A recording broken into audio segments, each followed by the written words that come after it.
जहां जापान में 7.6 तीव्रता वाला भूकंप आया है और इसके बाद तटीय इलाकों में सुनामी भी आई है। भूकंप के बाद तटीय इलाकों में सुनामी भी आई है। जमीन से 70 किलोमीटर नीचे था भूकंप का केंद्र। जो पीएम है उन्होंने यहां पर राहत बचाव कार्य के लिए निर्देश दे दिए हैं और इसी के साथ जानकारी ये मिल रही है कि जमीन से 70 किलोमीटर नीचे इसका केंद्र था, लेकिन भारी तबाही देखने को मिल रही है। सुरक्षित जगहों पर जाने के लिए कहा गया है।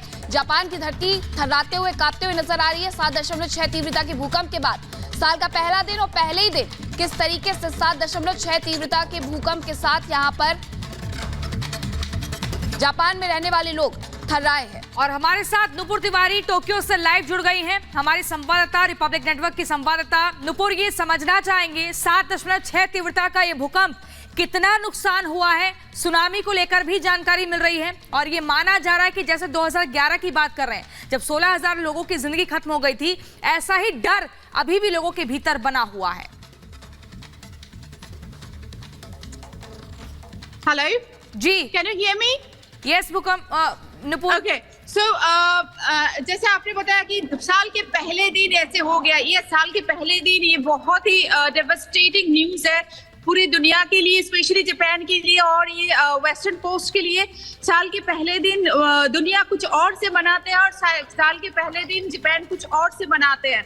जापान में ये साल का जो पहला दिन होता है, स्पेशली 31st से बहुत ट्रेडिशनली इसको मनाया जाता है। पूरे श्राइन में जाके माथा टेक के इसको मैं खुद 31st कल रात से पूरे श्राइन में लंबे हजारों लोग वहाँ पे बस एक सेकंड माथा टेकने के लिए वो लाइन में खड़े रहते हैं। ऐसे ये ट्रेडिशनली ऐसे मनाया जाता है। और साल के जो पहला दिन है वो भी होता है 3rd तक।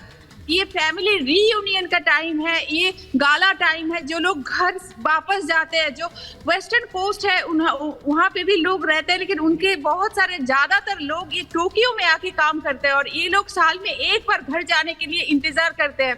ये लोग अपने दादा दादी, नाना नानी, अपने माँ बाप को मिलने के लिए साल में एक दिन जहाँ पे भी जापान के कहीं से भी वो लोग हो लेकिन काम करें, लेकिन वो वापस जाते हैं।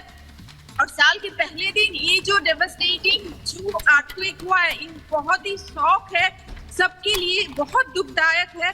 और बहुत सारे लोग वहाँ पे जिसको मैं पर्सनली जानती हूँ, उनसे मैं फोन में कॉन्स्टेंटली इन टच हूँ।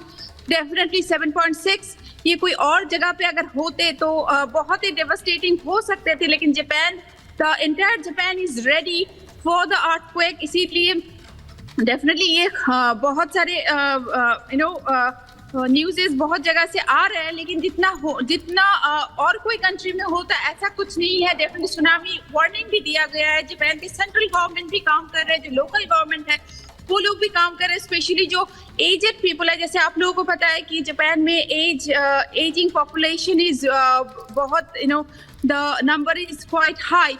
सो इसीलिए तब उन लोगों को कैसे सेफ जगह पे ले जाया जाए, उनको स्पेशली मेंटली सेफ किया जाए। तो लोकल गवर्नमेंट कॉन्स्टेंटली अलर्ट है उन लोगों को, जहाँ जहाँ पे वेस्टर्न कोस्ट में, जहाँ जहाँ पे Noto region, Ishikawa prefecture, Fukuoka, Niigata, जहाँ जहाँ ये वेस्टर्न कोस्ट में पड़ते हैं, लोकल गवर्नमेंट पूरी तरह से अलर्ट है और पूरी तरह से वहाँ के वॉलंटियर्स के साथ पूरी कोऑपरेशन करके बहुत अच्छे से काम कर रहे हैं। डेफिनेटली सेंट्रल गवर्नमेंट भी टोक्यो से पूरी तरह वॉच कर रहे हैं।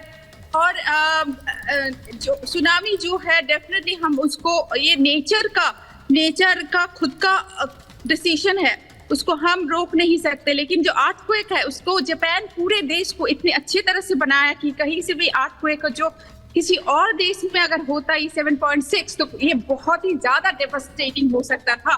लेकिन जापान हर वक्त अर्थक्वेक के लिए रेडी रहते हैं। हम लोग टोक्यो में रहते हैं और टोक्यो में आप देख सकते हैं कि दुनिया यहाँ पे life is quite normal. People आप बहुत सारे कम लोग देखेंगे, क्योंकि जैसे मैंने बताया कि लोग घर में रहते हैं।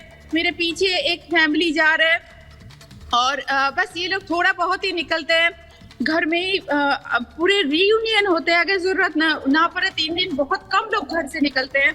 यहाँ के सुपरमार्केट, यहाँ के बाजार सारे 3 दिन छुट्टी रहते हैं, 4 से खुलते हैं। तो ये जो फेस्टिवल टाइम है, फेस्टिवल बाहर जाके फेस्टिवल नहीं है, घर के रियूनियन, घर में अच्छा खाना खाना, घर में ये 30 बिल्कुल रियूनियन का वक्त है और ऐसे में जापान के लोग कहीं ना कहीं डरे हुए हैं, सेलिब्रेशन में थे, लेकिन अचानक से भूकंप और उसके बाद सुनामी। आपके पास लौटेंगे और इसी के साथ एक और जानकारी आपको। जापान में भूकंप के बाद सुनामी आई है, तटीय इलाकों में ये सुनामी आई है। समुद्र में 5 मीटर ऊंची लहरें यहाँ पर उठी है और इसी के साथ कई ऐसे सागर तटीय इलाके हैं जिन्हें छोड़ने के लिए आदेश भी जारी किए गए। निगाटा, टोयामा, यामागाटा, फुकुई और योगो प्रांत में भी सुनामी की चेतावनी जारी कर दी गई है।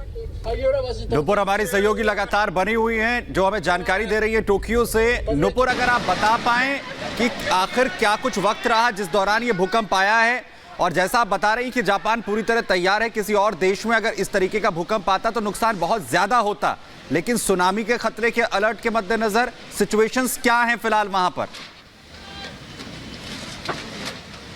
सुनामी, जैसे मैंने बताया कि सुनामी को जापान कोई भी देश या हम अभी तक इसको कंट्रोल नहीं कर सकते। ये नेचर ही खुद को कंट्रोल करते हैं, कब आना है, कैसे आना है, ये खुद को कंट्रोल करते हैं, मैं बोलूंगी। और लेकिन जापान अर्थक्वेक के लिए पूरी तरह रेडी है। ये 7.6 अगर किसी और देश में होता तो आपको भी पता है कितना डेवास्टेटिंग हो सकते थे।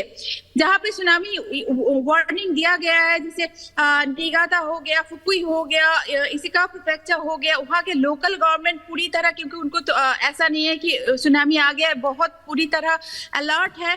और स्पेशली जैसे आपको पता है, मैंने बताया पहले भी कि ये जो एजिंग पॉपुलेशन है, जो एजेड लोग है, specially in the late 80s 90s 100 के आसपास भी बहुत सारे लोग हैं। और ये फैमिली रियूनियन टाइम है, तो लोकल जो वॉलंटियर्स है, लोकल जो गवर्नमेंट है, वो लोग उनको सेफ जगह लेके जा रहे हैं, क्योंकि अगर कुछ ना भी हो लेकिन mentally they will be quite scared. तो पीपल डरे हुए हैं। बाकी जापान में जिंदगी ठीक है नुपुर, आप बहुत ही महत्वपूर्ण जानकारी दे रही हैं।